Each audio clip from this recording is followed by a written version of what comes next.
Welcome. തഹ്മനാണ്. ഹിമോഡൈനാമിക്സ് pathology video സീരീസിൽ ഈ video ഷോക്കിനെ കുറിച്ചാണ്.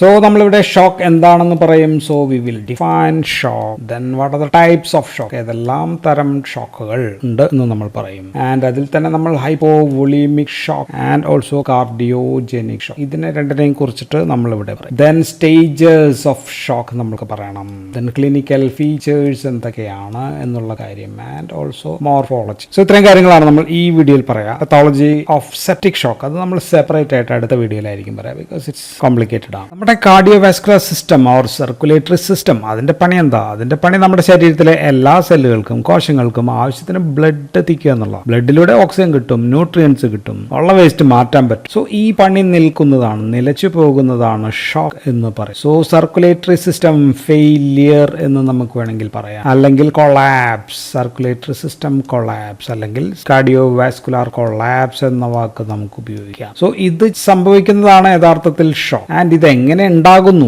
അതിന് പല കാരണങ്ങൾ ഉണ്ടാക്കാം. ആ കാരണങ്ങൾ എന്ത് തന്നെയായാലും അത് മൂലം എന്ത് സംഭവിക്കുന്നു? ടിഷ്യൂ പെർഫ്യൂഷൻ, ടിഷ്യൂവിന്റെ പെർഫ്യൂഷൻ കുറയുന്നു അല്ലെങ്കിൽ ഇല്ലാതെയാകും. ഹൈപ്പോ പെർഫ്യൂഷൻ എന്നും നമുക്ക് എഴുതാം. Hypo perfusion to cells or tissues. സെൽസിന് ഓക്സിജനും ഇതും കിട്ടുന്നില്ലെങ്കിൽ സെല്ലുലാർ ഹൈപ്പോക്സിയ ഉണ്ടാകും, അല്ലെങ്കിൽ ടിഷ്യൂ ഹൈപ്പോക്സിയ ഉണ്ടാകും. അപ്പോൾ ടിഷ്യൂവിനകത്ത് വേസ്റ്റ് മെറ്റീരിയൽസ് കൂടുതലായിട്ട് ബിൽഡപ്പ് ആകും, അടിഞ്ഞു ചേരും. അപ്പോൾ സെല്ലുലാർ ഇഞ്ചുറി, സെൽ ഇഞ്ചുറി ഉണ്ടാകുന്നു, cellular injury or tissue injury ഉണ്ടാകുന്നു. And this leads to tissue death ഉണ്ടാകുന്നു. ടിഷ്യൂ ഡെത്ത് ആകുമ്പോഴത്തേക്കും ഓർഗൻ ഫെയിലിയറിലേക്ക് എത്തും. ആൻഡ് ഇതിന്റെ പ്രശ്നം എന്താ വെച്ചാൽ ഒരേ സമയം മൾട്ടിപ്പിൾ ഓർഗൻസ്, എല്ലാ ഓർഗനും ഫെയിലിയർ ആവുന്നു എന്നുള്ളതാണ്. സോ മൾട്ടിപ്പിൾ ഓർഗൻ ഫെയിലിയറിലേക്കാണ് ഇത് പോകുക. ഒരേ സമയം എല്ലായിടത്തും ഇത് ഉണ്ടാവുന്നുണ്ട്, ശരീരം ആസകലമാണ്. So this will ultimately leads to death. So ഇതാണ് ബേസിക്സ്. സോ പ്രധാനപ്പെട്ട വാക്ക് എന്ന് പറയുന്നത് ടിഷ്യൂ പെർഫ്യൂഷൻ കുറയുകയും കാർഡിയോവാസ്കുലർ കൊളാപ്സ് ഉണ്ട്. സോ ഇത് വെച്ചിട്ട് നമുക്ക് എങ്ങനെ വേണമെങ്കിലും എഴുതിയാലും ഈ കാര്യങ്ങൾ ഉണ്ടെങ്കിൽ ഡെഫിനിഷൻ നമുക്ക് എഴുതാം. അപ്പോൾ നമുക്ക് ഡെഫിനിഷൻ പറയാം. സോ ഷോക്കിനെ കുറിച്ചിട്ടാണ്. Shock is a state of circulatory failure ആണ്. Circulatory failure. ഓക്കെ, അതുമൂലം ദാറ്റ് ഇമ്പയേഴ്സ് എന്ത് സംഭവിക്കുന്നു? ടിഷ്യൂ പെർഫ്യൂഷൻ കുറയ്ക്കുന്നു. സോ ടിഷ്യൂ പെർഫ്യൂഷൻ കുറയ്ക്കുന്നു. സോ ദാറ്റ് ലീഡ്സ് ടു, അതുമൂലം സെല്ലുലാർ ഹൈപ്പോക്സിയ ഉണ്ടാകുന്നു. So leads to death. So ഇതാണ് ഒരു ഡെഫിനിഷൻ, റോബിൻസൺ. ഇനി നമുക്ക് കുറച്ചും കൂടി ടഫായിട്ട് വേണം, ഇത് പോരാ. ടഫായിട്ട് വേണമെങ്കിൽ നമുക്ക് പറയാൻ പറ്റുന്നത് it's a state of haemodynamic. നമ്മൾ അതിന്റെ ഹെഡിങ്ങിലാണ് ഇത് പഠിച്ചുകൊണ്ടിരിക്കുന്നത്. Haemodynamic pathology, haemodynamic and also metabolic, രണ്ടിലും ഡിസ്റ്റർബൻസ് ഉണ്ട്. മെറ്റബോളിക് ഡിസ്റ്റർബൻസസ് അതാണ്. അപ്പോൾ അതിന്റെ ക്യാരക്ടറൈസ്ഡ് ബൈ ഫെയിലിയർ, നമ്മൾ നേരത്തെ പറഞ്ഞ കാര്യത്തിലേക്കാണ് വരിക. ഫെയിലിയർ ടു മെയിൻറ്റെയിൻ അഡിക്വേറ്റ്, ആവശ്യത്തിന് ബ്ലഡ് സപ്ലൈ ആണ്. ബ്ലഡ് സപ്ലൈ ഇൻ മൈക്രോവാസ്കുലേച്ചർ ഓർ മൈക്രോസർക്കുലേഷൻ എന്ന് വെച്ചാൽ ആർട്ടീരിയോളാർ സർക്കുലേഷൻ ആണ് നമ്മൾ പ്രധാനമായിട്ടും ഉദ്ദേശിക്കുന്നത്. ആൻഡ് ഇത് മൂലം കോസിങ് എന്ത് സംഭവിക്കും? Generalised hypoperfusion of or. So ഇത് തന്നെയാണ് മുകളിൽ പറഞ്ഞത്. ഇത് കുറച്ചും കൂടി ഭയങ്കര സംഭവമായിട്ട് എഴുതി മാത്രം. Okay, so it's A life threatening condition ആണ് എന്ന് നമുക്ക് കുറച്ച് എഴുതാം. ലൈഫ് ത്രെട്ടനിങ് പ്രശ്നമാണ് ഇത്. ഇറ്റ്സ് എ സിൻഡ്രോം ആണ് മൊത്തത്തിൽ, അല്ല മറ്റൊരു അസുഖമൊന്നും അല്ല. It's a syndrome, clinical syndrome ആണ്. Okay, that result from poor tissue penetration. So ഇത് നമ്മൾ എല്ലാത്തിലും ഇതിനകത്ത് എഴുതിയാൽ പെർഫ്യൂഷൻ, പെനിട്രേഷൻ അല്ല പെർഫ്യൂഷൻ, എല്ലാം നമുക്ക് ഇതിനകത്ത്. സോ എന്തായാലും ടിഷ്യൂസ് ആർ നോട്ട് പെർഫ്യൂസ്ഡ്.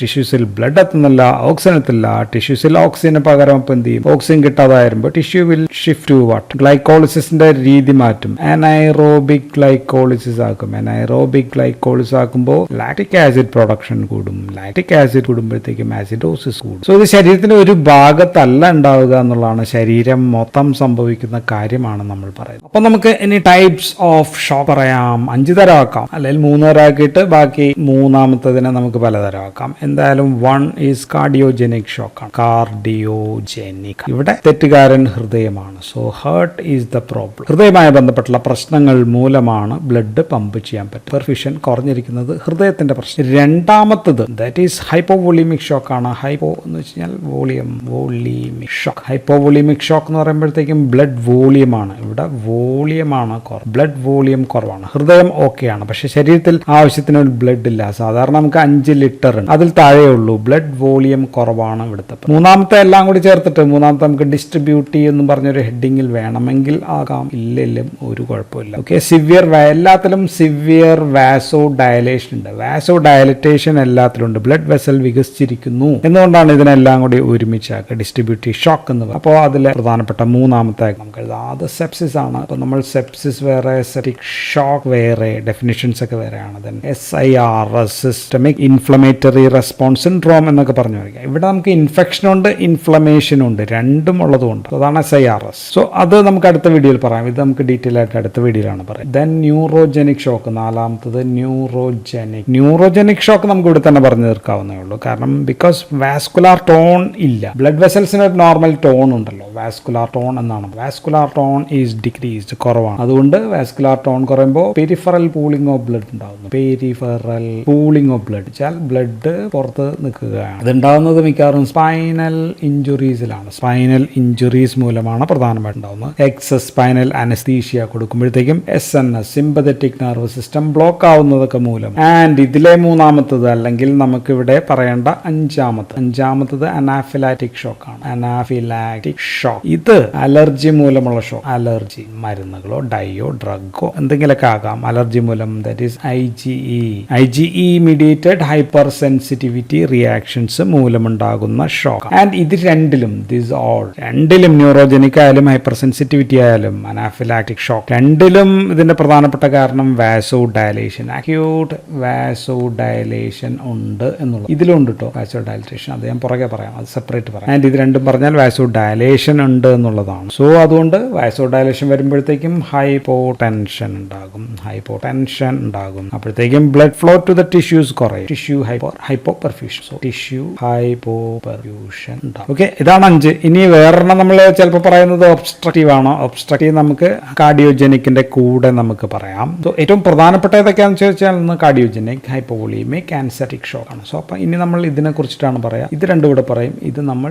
അടുത്ത വീഡിയോ പറയാം. അപ്പോൾ നമുക്ക് ആദ്യം ഹൈപ്പോവോളിയമിക് ഷോക്കിനെ കുറിച്ചിട്ട് പറയാം. ഹൈപ്പോവോളിയമിക് ഷോക്ക് നമ്മൾ പറഞ്ഞു ബ്ലഡ് വോളിയം ആണ് കുറവ്. ബ്ലഡ് വോളിയം കുറയുന്നു, പ്ലാസ്മ വോളിയം കുറഞ്ഞു. സോ ഇനഡിക്കേറ്റ് ബ്ലഡ് ആണ്. അപ്പോഴത്തേക്കും cardiac output will decrease, cardiac output കുറയാം. സോ ബ്ലഡ് വോളിയം കുറയാൻ എന്തൊക്കെയാണ് കാരണം? ഒന്ന് ഹെമറേജ് ആണ്. ഹെമറേജ് ഉണ്ടാവുന്നത് ബ്ലീഡിങ് അല്ലെ, ബ്ലഡ് ലോസ് ഉണ്ടാവുന്നത് ട്രോമ മൂലം ബ്ലീഡിങ് ഓർ ആക്സിഡൻസ് മൂലം ബ്ലഡ് ഒരുപാട്. ദെൻ യൂട്ടറൈൻ ബ്ലീഡിങ്ങോ GI ബ്ലീഡിങ്ങോ ലോക്കൽ ബ്ലീഡിങ് കണ്ടീഷൻസ്, ഇതെല്ലാം ബ്ലഡ് വോളിയം കുറയ്ക്കാം. ഇതൊന്ന് എഴുതാം. ഇത് രണ്ടാമത്തത് GI പ്രശ്നങ്ങൾ ഏതൊക്കെയാണ്? കടുത്ത വയറിളക്കം, ഡയറിയ മൂലം ധാരാളം ജലം നഷ്ടപ്പെടും, ബ്ലഡ് കുറയും. കടുത്ത ഛർദിൽ, വോമിറ്റിംഗ്, സിവിയർ വോമിറ്റിംഗ് മൂലവും ധാരാളം ശരീരത്തിൽ നിന്ന് ജലം നഷ്ടപ്പെടും. രണ്ടും ഹൈപ്പോവോളിയമി ഉണ്ടാക്കും, ബ്ലഡ് വോളിയം കുറയും, കാർഡിയാക് ഔട്ട്പുട്ട് കുറയും. മൂന്നാമത്തത് സ്കിന്നിൽ നിന്ന് ധാരാളം ജലം നഷ്ടപ്പെട്ട, ഉദാഹരണത്തിന് എക്സസീവ് ഡയാഫോറിസിസ്, കടുത്ത പനി ഉണ്ടെങ്കിൽ നഷ്ടപ്പെടാം. ബേൺസ്, 3rd degree ബേൺസ് ഒക്കെ വന്നു കഴിഞ്ഞാൽ പൊള്ളൽ, അപ്പോഴും ശരീരത്തിൽ നിന്ന് ധാരാളം ജലം നഷ്ടപ്പെടാം. ഇനി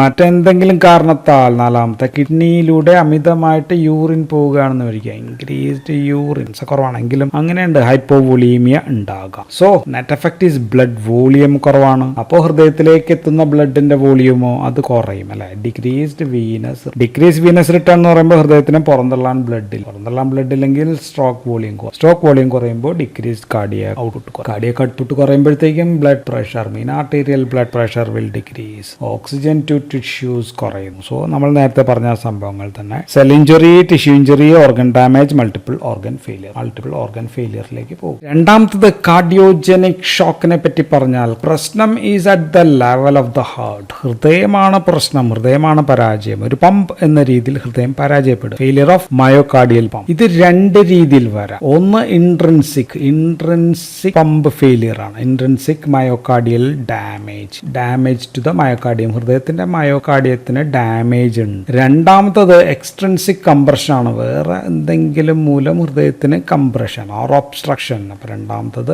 ഒബ്സ്ട്രക്ഷൻ. അതാണ് നമ്മൾ ഒബ്സ്ട്രക്റ്റീവ് ഷോക്ക് എന്ന് പറഞ്ഞ ഇവിടെ പറയാന്ന് പറഞ്ഞതുകൊണ്ടാണ്. Obstructive to what? Obstructive to outflow, പുറത്തേക്ക് ബ്ലഡ് പോകുന്നതിന് തടയും. സോ രണ്ടായാലും ഇവിടെയും കാർഡിയാക് ഔട്ട്പുട്ട് ആണ് കുറയുക. ഹൃദയത്തിൽ നിന്നുള്ള കാർഡിയാക് ഔട്ട്പുട്ട് ഈസ് ലോ ആണ്, ലൈക്ക് ഹൈപ്പോവോളീമിയ. സോ ഹൈപ്പോവോളീമിയയിലും കാർഡിയാക് ഔട്ട്പുട്ട് കുറവായിരുന്നു, ഇവിടെയും cardiac output is low. Intrinsic പ്രശ്നങ്ങൾ പറഞ്ഞാൽ കാർഡിയോജനിക് ഷോക്കിൽ reduction in contractility of the heart. ഹൃദയത്തിന്റെ ഈ സംഭവം ശരിയായിട്ട് കൺട്രാക്ട് ചെയ്യുന്നില്ല, ഹൃദയം ശരി കൺട്രാക്ട് ചെയ്യുന്നില്ല. ഹൃദയത്തിൽ നിന്ന് അപ്പോൾ പുറത്തേക്ക് ഇവിടെ നിന്ന് പുറന്തള്ളേണ്ടതും ഇവിടെ നിന്നും വിടണമല്ലോ. സോ ഇതാണ് അയോട്ടയിലേക്ക്. സോ ഇത് പുറത്തേക്ക് കുറവാണ്, ബ്ലഡ് വോളിയം കുറയും. ബ്ലഡ് വോളിയം എന്ന് പറയുമ്പോഴത്തേക്കും ഇജക്ഷൻ കുറയുമ്പോഴത്തേക്കും സ്ട്രോക്ക് വോളിയം കുറയുമ്പോഴത്തേക്കും കാർഡിയക് കട്ട് കുറയും. സോ ഇത് ഹൃദയത്തിനകത്തെ കാരണങ്ങൾ കൊണ്ടുണ്ടാകാം. ഉദാഹരണത്തിന് അക്യൂട്ട് മയോകാർഡിയൽ ഇൻഫാർഷൻ MI മൂലമുണ്ടാകും, അല്ലെങ്കിൽ ഇത് റപ്ചർ ചെയ്ത് കഴിഞ്ഞാൽ വെൻട്രിക്കുലാർ റപ്ചർ മൂലമുണ്ടാകും. വെൻട്രിക്കുലാർ റപ്ചർ, ദെൻ കാർഡിയോമയോപ്പതി പോലുള്ള ഹൃദയത്തിന്റെ പേശികൾക്ക് ഉണ്ടാകുന്ന അസുഖങ്ങൾ മൂലം ഉണ്ടാകാം. ദെൻ ഇവിടെ myocarditis, acute മയോകാർഡൈറ്റിസിൽ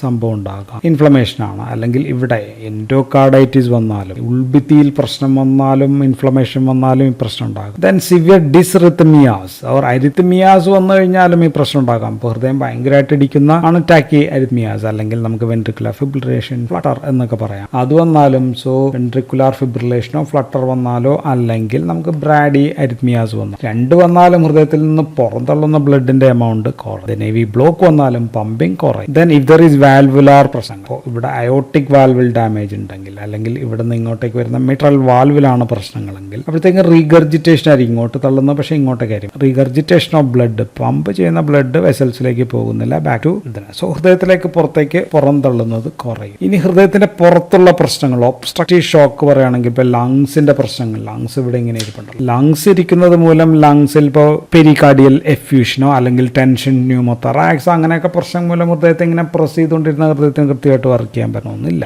then cardiac ടാംപോണൈഡ്, pericardium pushing മൂലം, ഹൃദയത്തിന്റെ പുറത്തുള്ള അവിടേക്കുള്ള പ്രശ്നങ്ങൾ മൂലം. സോ ഇതും കാർഡിയാക് ഔട്ട്പുട്ട് കുറയും. സോ ഹൃദയത്തിൽ നിന്ന് വരുന്നത് കുറഞ്ഞാലും, ഹൃദയത്തിലേക്ക് അകത്തേക്ക് വരുന്നതും ഇവിടെ എന്തെങ്കിലും പ്രശ്നം മൂലം കുറഞ്ഞാലും പുറത്തേക്ക് പോകുന്ന കാർഡിയാക് ഔട്ട്പുട്ട് കുറയും. ഇനി പൾമോണറി എംബോളിസം മൂലവും ഹൃദയത്തിന് ബ്ലഡ് പ്രശ്നങ്ങൾ ഉണ്ടാകും. ഇനി അയോട്ടിക് സ്റ്റെനോസിസ്, ഇവിടെയുള്ള അയോട്ട, അതിന് സ്റ്റെനോസിസ് വന്നു കഴിഞ്ഞാൽ ഹൃദയത്തിൽ നിന്ന് ബ്ലഡ് പുറത്തേക്ക് പുറന്തള്ളുന്നത്, പമ്പ് ചെയ്യുന്നത് കുറയും. സോ ഒബ്സ്ട്രക്റ്റീവ് സംഭവങ്ങളാണ് ഇതൊക്കെ. ഇനി നമുക്ക് സ്റ്റേജസ് ഓഫ് ഷോക്ക് പറയാം. സ്റ്റേജസ് പറഞ്ഞു കഴിഞ്ഞാൽ ഇപ്പോൾ സെപ്റ്റിക് ഷോക്കിലാണെങ്കിൽ, ഇൻ കേസ് ഓഫ് സെപ്റ്റിക് ഷോക്കിൽ വെൽ ഡിഫൈൻഡ് സ്റ്റേജസ് ഒന്നുമില്ല. ഒരു സ്റ്റേജ് പറയാൻ പറ്റില്ല. Pathways leading to septic shock are unclear and it is highly complex process ആണ്. മരണം ഉണ്ടാവുന്നത് multiple organ failure secondary to cell injury, അതിന്റെ കൂടെയുള്ള അറ്റൻഡന്റ് ടിഷ്യൂ ഹൈപ്പോക്സിയ മൂലമൊക്കെയാണ്. സോ നമ്മൾ പറയുന്നത് സെപ്റ്റിക് ഷോക്കിന്റെ സ്റ്റേജ് അല്ല, നമ്മൾ പറയുന്നത് ഹൈപ്പോവൊളീമിക് ആൻഡ് കാർഡിയോജനിക് ഷോക്കിൽ. ഇതിൽ വെൽ ഡിഫൈൻഡ് ആയിട്ട് 3 സ്റ്റേജസ് നമുക്ക് പറയാം.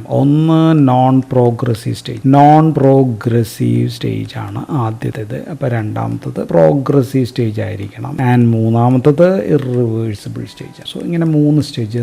നോൺ പ്രോഗ്രസീവ് സ്റ്റേജിൽ ഇത് റിഫ്ലക്സ് ആയിട്ടുള്ള കോമ്പൻസേറ്ററി മെക്കാനിസംസ് ആണ്. സോ കോമ്പൻസേറ്ററി മെക്കാനിസംസ് നടക്കുന്ന സ്റ്റേജ് ആണ് ഇത്. വൈറ്റൽ ഓർഗൻസ്, പ്രധാനപ്പെട്ട നമ്മുടെ ശരീരത്തിലെ ഓർഗൻസിലൊക്കെ ഉള്ള പെർഫ്യൂഷൻ മെയിൻറ്റെയിൻ ചെയ്യുക എന്നുള്ളതാണ് അത് മെയിൻറ്റെയിൻ ചെയ്യുന്നത്. നമ്മൾ ഫിസിയോളജിയിൽ ഫസ്റ്റ് ഇയർ ഒക്കെ പഠിച്ചിട്ടുള്ള ന്യൂറോ ഹ്യൂമറൽ മെക്കാനിസംസ് എല്ലാം വർക്ക് ചെയ്യുന്നതാണ്. ഹൃദയത്തിൽ നിന്നുള്ള ബ്ലഡ്, അപ്പോൾ കാർഡിയക് ഔട്ട്പുട്ട് കൂടുന്നു, ബ്ലഡ് പ്രഷറൊക്കെ മെയിൻറ്റെയിൻ ചെയ്യാനുള്ള ശ്രമമാണ് നടക്കുക. സോ അപ്പോൾ ബാരോ റിസപ്റ്റർ അല്ലെ, ആ റിഫ്ലക്സസ്, ബാരോ റിസപ്റ്റർ റിഫ്ലക്സസ് വഴി, ദെൻ റിലീസ് ഓഫ് കാറ്റക്കോളമൈൻസ് റിലീസ് ചെയ്യുന്നത് അഡ്രീനൽ മെഡുല്ലയിൽ നിന്ന് റിലീസ് ചെയ്യുന്നുണ്ട്. ദെൻ ADH പുറത്തേക്ക് വരുന്നുണ്ട്. ദെൻ അഡ്രിനൽ കോർട്ടക്സിൽ നിന്നാണെങ്കിൽ റെനിൻ, ആൻജിയോടെൻസിൻ, ആൽഡോസ്റ്റിറോൺ സിസ്റ്റം വഴി വർക്ക് ചെയ്യുന്നുണ്ട്. Then generalised sympathetic nervous system activation or stimulation. So compensatory mechanism ഇപ്പോൾ എന്തൊക്കെയാണ് സംഭവിക്കുക? ഇൻക്രീസ് ഹാർട്ട് റേറ്റ് ഉണ്ടാകും, അപ്പോൾ ടാക്കികാർഡിയ ഉണ്ടാകും. Then increased contractility of the heart contractility കൂട്ടും.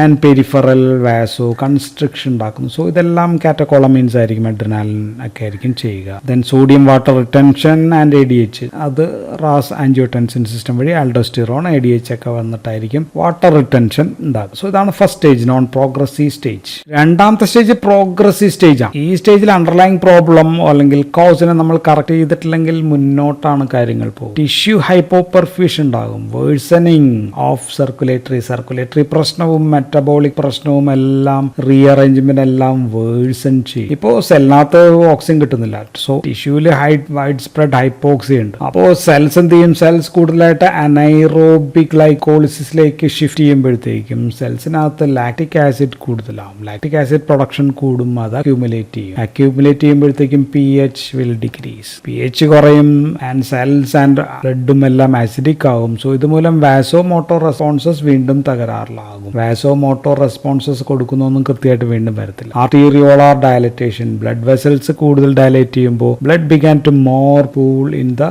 മൈക്രോ സർക്കുലേഷൻ, ചെറിയ ആർട്ടീരിയോൾസിൽ ബ്ലഡ് കൂടുതലായിട്ട് പൂൾ ചെയ്യും ഇത് ഡയലേറ്റ് ചെയ്യുമ്പോൾ. ആൻഡ് ആൻഡ് ഹൃദയത്തിലേക്ക് അപ്പോൾ തിരിച്ച് ബ്ലഡ് എത്തുമോ? ഇല്ല. ഹൃദയത്തിലേക്ക് തിരിച്ച് ബ്ലഡ് എത്തുന്നില്ലെങ്കിൽ ഹൃദയത്തിന് വീണ്ടും പമ്പ് ചെയ്യാനുള്ള ബ്ലഡ് ഇല്ല. സോ ഡിക്രീസ് കാർഡിയാക് ഔട്ട്പുട്ടിലേക്ക്. സോ വീണ്ടും ഇൻക്രീസ് അനോക്സിക് ഡാമേജ് കൂടുന്നു, ബ്ലഡ് വെസൽസ് കൂടുന്നു. ഇതിനിടയിൽ ബ്ലഡ് വെസൽസ്, ഈ ബ്ലഡ് വെസൽസിലെ എൻഡോത്തീലിയൽ സെൽസ്, നമ്മളിത് ത്രോംബോസിസ് വീഡിയോയിൽ പറഞ്ഞു. സോ ഇതൊരു ആക്ടിവേറ്റഡ് അല്ലെങ്കിൽ പ്രോ കൊയാഗുലൻ സ്റ്റേജ് ആണ്. സോ എൻഡോത്തീലിയൽ സെൽസ് ആക്ടിവേഷൻ എന്നാണ് അതിന് പറയാം. So it becomes pro coagulant സ്റ്റേജിലേക്ക് നീങ്ങുമ്പോഴത്തേക്കും and this can cause wide spread ആയിട്ടുള്ള ഇൻട്രാവാസ്കുലാർ കൊയാഗുലേഷൻ അതിനകത്തേക്ക്. സോ അതിന് നമ്മൾ disseminated intravascular coagulation or DIC എന്നാണ് നമ്മൾ സാധാരണ പറയാം. അതിനകത്തേക്ക് മുന്നോട്ട് നീങ്ങുകയാണ്. സോ ഇവിടെ നമ്മൾ ഇന്റർവെൻഷൻ ചെയ്യുന്നില്ലെങ്കിൽ, absence of intervention in progressive stage, this will lead to third stage, that is irreversible സ്റ്റേജിലേക്ക് വരും. സോ ഇവിടെ സിവിയർ ആണ് കാര്യങ്ങൾ. ഇവിടെ damage to occur to cell membrane, cell മെംബ്രെയിൻസിന് ഡാമേജ് ഉണ്ടായി. സെൽ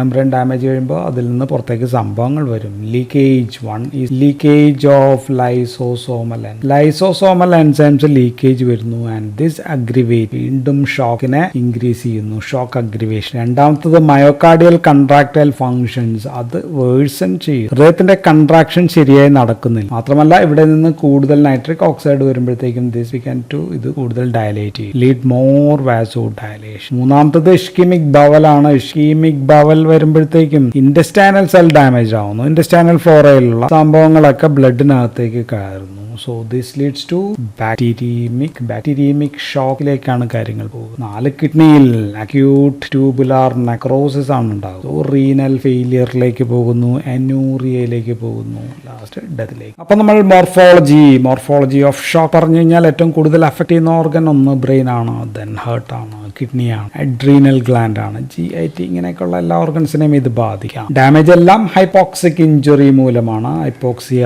ഇഞ്ചുറി മൂലം സാധാരണ നമ്മൾ പറയുന്ന എല്ലാ ഇഞ്ചുറി സംഭവിക്കും. കിഡ്നിയിൽ കിഡ്നി സംഭവിക്കുക ഫൈബ്രിൻ ത്രോംബ ഉണ്ടാവും. ആൻഡ് ഇൻ ദ അഡ്രീനൽസിൽ ഉണ്ടാകുന്നത് അഡ്രീനൽ കോർട്ടിക്കൽ സെല്ലിൽ ലിപ്പിഡ് ഡിപ്ലീഷൻ. ലിപ്പിഡ് ഇപ്പോൾ കൊളസ്ട്രോൾ ഒക്കെ കുറയുന്നു. കൊളസ്ട്രോൾ ഒക്കെ ഉണ്ടാക്കിയാൽ അതിൽ നിന്ന് കോർട്ടിസോൾ ഒക്കെ ഉണ്ടാക്കാൻ പറ്റുള്ളൂ. കാരണം അതൊക്കെ എടുത്ത് നമ്മൾ ഇൻഫ്ലമേറ്ററി മീഡിയേറ്റേഴ്സ് ഒക്കെ ഉണ്ടാക്കി പോയി. ദെൻ ലങ്സിൽ സാധാരണ നമുക്കറിയാം റെസിസ്റ്റന്റ് ടു ഹൈപ്പോക്സിക് ഇഞ്ചുറിയാണ്. കാരണം ലങ്സിന് 2 ബ്ലഡ് സപ്ലൈ ഉണ്ട്. ഒന്ന് ബ്രോങ്കിയൽ ആർട്ടറിയിൽ നിന്നുണ്ട്, ദെൻ ഒന്ന് പൾമണറി ആർട്ടറിയിൽ നിന്ന്. പക്ഷേ in septic shock and traumatic ഷോക്കിൽ അക്യൂട്ട് റെസ്പിറേറ്ററി ഡിസ്ട്രസ് സിൻഡ്രോം ഉണ്ടാകാം. Or DAD means diffused alveolar damage. So ഇങ്ങനെയൊക്കെ മൂലം നമ്മൾ വിളിക്കുക ഷോക്ക് ലങ് എന്നാണ് ഈ സമയത്ത് ലങ്ങിനെ നമ്മൾ വിളിക്കുക. അപ്പൊ ഇനി ക്ലിനിക്കൽ ഫീച്ചേഴ്സും കൂടി പറഞ്ഞു നിർത്താം. ഒന്ന് ഹൈപ്പോടെൻഷൻ ആണ്. ഹൈപ്പോടെൻഷൻ ഉണ്ടായിരിക്കും. ദെൻ വീക്ക് ആൻഡ് റാപ്പിഡ് ആയിട്ടുള്ള പൾസ് നമുക്ക് കാണാം. Then there will be reflex tachycardia. BP കുറയുമ്പോഴത്തേക്കും ടാക്കിക്കാർഡി, ഹൃദയമിടിപ്പ് കൂടും. പക്ഷെ ന്യൂറോജനിക് ഷോക്കിലാണെങ്കിൽ അവിടെ ടാക്കിക്കാർഡി ഇല്ല, അവിടെ ബ്രാഡിക്കാർഡി ആയിരിക്കും. എന്തുകൊണ്ടാണ്? അവിടെ degree sympathetic nervous system tone ആണ്, SNS കുറവാണ്, ബീറ്റ റിസെപ്റ്റേഴ്സ് ഒന്നും കാര്യമായിട്ട് വർക്ക് ചെയ്യുന്നില്ല. ദെൻ രണ്ടാമത്തത് കൂൾ പെയിൽ എക്സ്ട്രിമിറ്റീസ് ആണ്. ഉണ്ടാകും. പക്ഷെ സെറ്റിക് ഷോക്കിൽ അല്ലെങ്കിൽ നമുക്ക് ഡിസ്ട്രിബ്യൂട്ടീവ് ഓർ നമ്മൾ നേരത്തെ പറഞ്ഞ ബാക്കിയുള്ള ഷോക്കുകളിൽ വാം ആയിരിക്കും, പിങ്ക് കളർ ആയിരിക്കും, ഫ്ലഷ്ഡ് ആയിരിക്കും, വാം ഫ്ലഷ്ഡ് സ്കിൻ ആയിരിക്കും. കാരണം എന്തുകൊണ്ടാണ്? ഇവിടെ ബ്ലഡ് സപ്ലൈ ആദ്യം കൂടുതലാണ്, ഇനീഷ്യൽ വാസോ ഡയലേഷൻ. സോ ഈ കേസിലൊക്കെ വാസോ ഡയലേഷൻ ഉള്ളതുകൊണ്ടാണ് ഇവിടെ വാസോ കൺസ്ട്രക്ഷൻ ആണ്. അതുകൊണ്ടാണ് കൂൾ പെയിൽ എക്സ്ട്രിമിറ്റീസിൻ നമ്മളിവിടെ പറഞ്ഞ 2 ഷോക്കിലും, ഏതൊക്കെയാണ് കാർഡിയോജനിക് ഷോക്ക് ആയാലും ഹൈപ്പോവോളിയമിക് ഷോക്കിലും കൂൾ പെയിൽ എക്സ്ട്രിമിറ്റീസ് ആയിരിക്കും ഉണ്ടാകും. ദെൻ രണ്ടായാലും ദർ വിൽ ബി ടാക്കിപ്നിയ എല്ലായിടത്തും ഉണ്ടാകും. കാരണം എന്തുകൊണ്ടാണ്? ശ്വാസോച്ഛ്വാസം കൂടും. ബിക്കോസ് ലാക്റ്റിക് ആസിഡ് കൂടുന്നു. ലാക്റ്റിക് ആസിഡ് കൂടുമ്പോൾ pH കുറയും. pH കുറയുമ്പോഴത്തേക്കും ശ്വാസോച്ഛ്വാസം കൂടും. ദെൻ ഓൺ ഹാർട്ട്, ഹൃദയത്തിൽ എൻസ്റ്റമി അങ്ങനെയുള്ള പ്രശ്നങ്ങൾ ഉണ്ടാകും. കൊറോണറി പെർഫ്യൂഷൻ കുറയുമ്പോഴത്തേക്കും കാർഡിയാക് ട്രോപ്പോണിൻസ് ബ്ലഡിനകത്ത് കൂടും. ദെൻ ലിവറിനകത്തേക്കുള്ള ബ്ലഡ് സപ്ലൈ കുറയുമ്പോൾ ഇസ്കീമിക് ഹെപ്പറ്റൈറ്റിസ് ഉണ്ടാകും. ഇലവേറ്റഡ് ലിവർ എൻസൈംസ് എല്ലാം വളരെയധികം കൂടും. കിഡ്നിയിലെ കുറയുമ്പോഴത്തേക്കും this will reduce the urine output കുറയും. ഇൻക്രീസ് ക്രിയാറ്റിനിൻ കൂടും. ഇലക്ട്രോലൈറ്റ് ഇംബാലൻസ് കൂടും. GITയിലേക്ക് കുറയുമ്പോഴത്തേക്കും ബ്ലഡ് സപ്ലൈ കുറയുമ്പോഴത്തേക്കും സിവിയർ കടുത്ത അബ്ഡോമിനൽ പെയിൻ ആയിരിക്കും ഉണ്ടാവുക. സാധാരണ ഈ ഇനീഷ്യേറ്റിംഗ് ഇവന്റ് ഇത് എവിടെ നടക്കുന്നു എന്നനുസരിച്ചായിരിക്കും ഇതിന്റെയൊക്കെ outcome. Okay, initial insult serious ആയി കഴിഞ്ഞാൽ അതിന്റെ ഫെയിലിയർ ഒക്കെ കൂടുതലാവാനുള്ള ചാൻസ് ഉണ്ട്. പക്ഷേ ഇനീഷ്യൽ ഇൻസൾട്ടിനെ ഒരാളെ ഓവർകം ചെയ്താൽ, സർവൈവ് ചെയ്ത് കഴിഞ്ഞാൽ പിന്നെ റീനൽ ഫെയിലിയറും കൂടി നോക്കിയാൽ മതി. റീനൽ ഫെയിലിയർ വേഴ്സൺ ചെയ്യും, അതും കൂടി വേണമെങ്കിൽ ഓവർകം ചെയ്യും. സോ എന്തായാലും ഹൈപ്പോവോളിയമിക് ഷോക്ക് ആണെങ്കിൽ, ഹൈപ്പോവോളിയമിക് ഷോക്കിന്റെ കേസിൽ 90% അത്യാവശ്യം വേറെ പ്രശ്നങ്ങളൊന്നുമില്ലാത്ത ഹെൽത്തി ആയിട്ടുള്ള ആൾക്കാർ, യങ് പീപ്പിൾ വിൽ അതിനെ ഓവർകം ചെയ്യും. പക്ഷേ സെപ്റ്റിക് ഷോക്കാണ്, കാർഡിയോജനിക് ഷോക്ക് ആണെങ്കിൽ ഇതിൻ്റെ പ്രൊഗ്നോസിസ് അത്ര നല്ലതല്ല. Outcome may be poor. Septic ഷോക്കിലാണെങ്കിൽ ഹൈ മോർട്ടാലിറ്റിയാണ്, വളരെയധികം മോർട്ടാലിറ്റി കൂടുതലുള്ളൂ. സോ ഇത് നമ്മളപ്പോൾ അടുത്ത വീഡിയോയിൽ സെപ്റ്റിക് ഷോക്കിനെ കുറിച്ച് പറയാം. So that's all about shock. Thank you for watching.